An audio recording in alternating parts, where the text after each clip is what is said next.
Ajay Bisht had actually said that gadi palat jata hai, which means cars can overturn.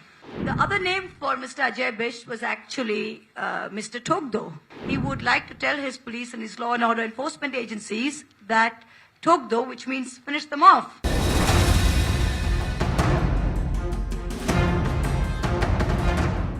नमस्कार, NMF news देख रहे हैं आप, आपके साथ मैं हूं नविद। टीएमसी सांसद महुआ मोइत्रा जिस अजय बिष्ट का जिक्र कर रही हैं और जिन्हें कह रही हैं अजय बिष्ट का दूसरा नाम है ठोक दो, ये अजय बिष्ट है कौन, जिनकी चर्चा इस वक्त विपक्षी पार्टियों के नेता एक के बाद एक कर रहे हैं। पहले समाजवादी पार्टी के सुप्रीमो अखिलेश यादव ने इन अजय बिष्ट का जिक्र किया, उसके बाद मायावती ने भी अजय बिष्ट की कार्रवाई पर सवाल खड़े किए और अब टीएमसी सांसद महुआ मोइत्रा भी उन्हीं अजय बिष्ट को लेकर कह रही हैं कि इनका दूसरा नाम है ठोक दो। कौन है अजय बिष्ट, क्या आप जानते हैं? ये अजय बिष्ट जिनके नाम की चर्चा महुआ मोइत्रा कर रही हैं वो हैं कौन, ये बताएं आपको कि कौन है अजय बिष्ट। उसके पहले महुआ मोइत्रा का ये पूरा बयान सुन लीजिए। Honorable Chief Minister of Uttar Pradesh had Mr. Ajay Bisht had actually said that gadi palat jata hai, which means cars can overturn, right? Yeah, so his real name is Ajay Bisht. He calls himself an yogi, but that is his correct name. So I prefer to call people by their real names. So anyway, his car overturned and the car, he says, gadi to palat hi sakta hai.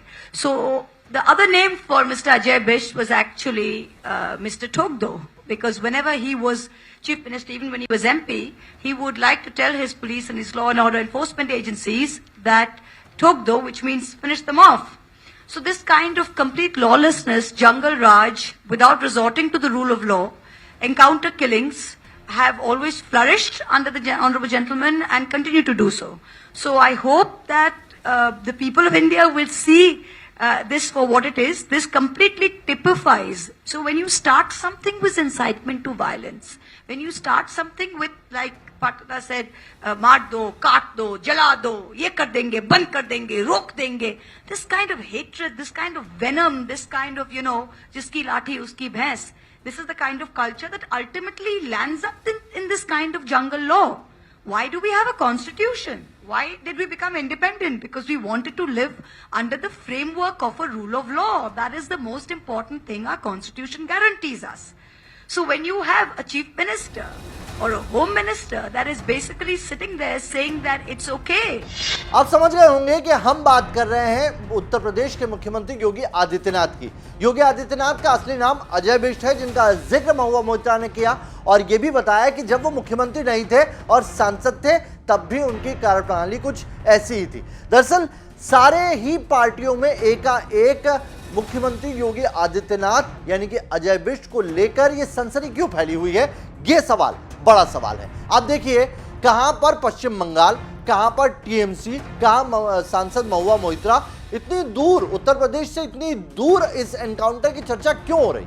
बार बार हम आपको कह रहे हैं कि ये encounter की गूंज 2024 तक सुनाई देगी, तभी तो महुआ मोइत्रा इसमें योगी आदित्यनाथ को भी ले आई और प्रधानमंत्री नरेंद्र मोदी को भी ले आई। उन्होंने प्रधानमंत्री नरेंद्र मोदी के गाड़ी के नीचे कुत्तों के कुचल जाने पर दुख होने वाले बयान का भी जिक्र किया है, वो भी सुन लीजिए। कोई कुचल जाता है गाड़ी के नीचे तो पपीज भी कुचल जाते हैं, कोई गाड़ी उलट जाती है तो वो उलट जाती है, कोई मर जाता है तो ठीक है। Then you're basically pointing a finger at the constitution, which is exactly what the BJP and this government is doing day after day after day. दरअसल अतीक अहमद के बेटे असद अहमद का ये जो एनकाउंटर हुआ है, योगी आदित्यनाथ ने कि जो यूपी एसटीएफ है उसने एनकाउंटर किया है, इससे न सिर्फ समाजवादी पार्टी और बसपा जो उत्तर प्रदेश की राजनीति में सक्रिय रहते हैं वो बौखलाए हुए हैं, बल्कि इस प्रदेश के बाहर राजनीति करने वाली क्षेत्रीय पार्टी और राष्ट्रीय पार्टियां तक बौखलाई हुई है। हालांकि अभी तक इस पर कांग्रेस की तरफ से कोई बयान नहीं आया, आम आदमी पार्टी की तरफ से कोई बयान नहीं आया, लेकिन आप देखिए मायावती ने सवाल खड़े कर दिए कि इस एनकाउंटर की जांच होनी चाहिए। शिवसेना जो उद्धव गुट की शिवसेना उसकी तरफ से सवाल खड़े कर दिए कि इस तरह के एनकाउंटर बाद में फर्जी पाए जाते हैं। अखिलेश यादव सबसे पहले शख्स थे जिन्होंने इस पर सवाल खड़ा किया और ट्वीट किया था कि इस तरह के एनकाउंटर से भाईचारा बिगाड़ना चाहती है सरकार। अब बताइए आप, एक माफिया जिसका एनकाउंटर होता है, मर्डर में जिस आदमी की तस्वीर दिखाई देती है, अब उसका एनकाउंटर हो गया तो उससे कौन सा भाईचारा बिगड़ जाएगा। इससे पूरी तरीके से हिंदू मुस्लिम देने का रंग दिया जा रहा है। और अब सांसद महुआ मोइत्रा एक कदम और आगे बढ़ गई, उन्होंने योगी आदित्यनाथ का दूसरा नाम ही ठोक दो रख दिया है। अब देखना यह होगा कि पहले बाबा बुलडोजर बनाया गया, वो योगी आदित्यनाथ के लिए आप ये कह सकते हैं कि आरोप लगाने या वार करने के तौर पर बाबा बुलडोजर का नाम इस्तेमाल किया था, लेकिन लोग बाबा बुलडोजर की रैलियों में स्लोगन लेके पहुंचने लगे। योगी आदित्यनाथ के लिए बुलडोजर उनकी रैलियों में खड़े किए जाने लगे। और अब ठोक दो का जो नारा टीएमसी की तरफ से निकला है, कहीं ऐसा नहीं कि योगी आदित्यनाथ इसको भी हथियार बनाए।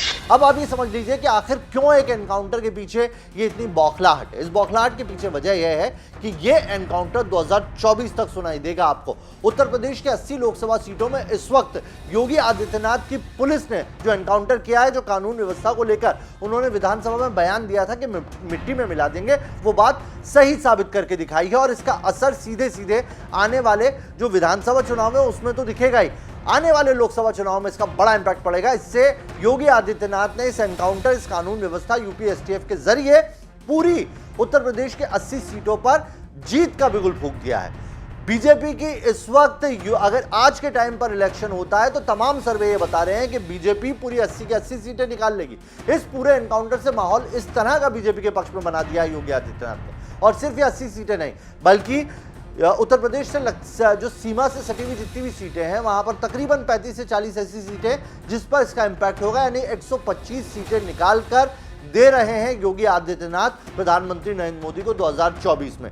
और इसीलिए ये जो तमाम दूसरी पार्टियां हैं, दूसरे खेमे हैं, इनमें खलबली मची हुई है और वो लगातार एक के बाद एक योगी आदित्यनाथ पर आरोप लगा रहे हैं। अब देखना यह होगा कि इन आरोपों का असर कहीं ऐसा ना हो जैसा हर बार प्रधानमंत्री नरेंद्र मोदी के साथ होता है। प्रधानमंत्री नरेंद्र मोदी को जब भी आप कोई भी वार करते हैं, उन्हें मौत का सौदागर कहते हैं तो वो उल्टा पड़ जाता है, चौकीदार कहते हैं उल्टा पड़ जाता है, चाय वाला कहते हैं उल्टा पड़ जाता है। अब योगी आदित्यनाथ को जो ठोक दो कहा है, कहीं ये आने वाले चुनाव में उल्टा ना पड़े। Honorable Chief Minister of Uttar Pradesh had Mr. Ajay Bisht had actually said that गाड़ी पलट जाता है, which means cars can overturn, right? Yeah. So his real name is Ajay Bisht. He calls himself an yogi, but that is his correct name. So I prefer to call people by their real names. So anyway, his car overturned, and the car, he says, "Gaadi to palat hi sakta hai." So the other name for Mr. Ajay Bisht was actually Mr. Togdo, because whenever he was Chief Minister, even when he was MP, he would like to tell his police and his law and order enforcement agencies that Togdo, which means finish them off. So this kind of complete lawlessness, jungle raj, without resorting to the rule of law, encounter killings have always flourished under the honorable gentleman and continue to do so. So I hope that the people of India will see this for what it is. This completely typifies. So when you start something with incitement to violence, when you start something with, like Patna said, मार दो, काट दो, जला दो, ये कर देंगे, बंद कर देंगे, रोक देंगे. This kind of hatred, this kind of venom, this kind of, जिसकी लाठी उसकी भैंस. This is the kind of culture that ultimately lands up in this kind of jungle law. Why do we have a constitution? Why did we become independent? Because we wanted to live under the framework of a rule of law. That is the most important thing our constitution guarantees us. So when you have a chief minister or a home minister that is basically sitting there saying that it's okay. कोई कुचल जाता है गाड़ी के नीचे तो puppies भी कुचल जाते हैं, कोई गाड़ी उलट जाती है तो वो उलट जाती है, कोई मर जाता है तो ठीक है, then you're basically pointing a finger at the constitution, which is exactly what the BJP and this government is doing day after day after day.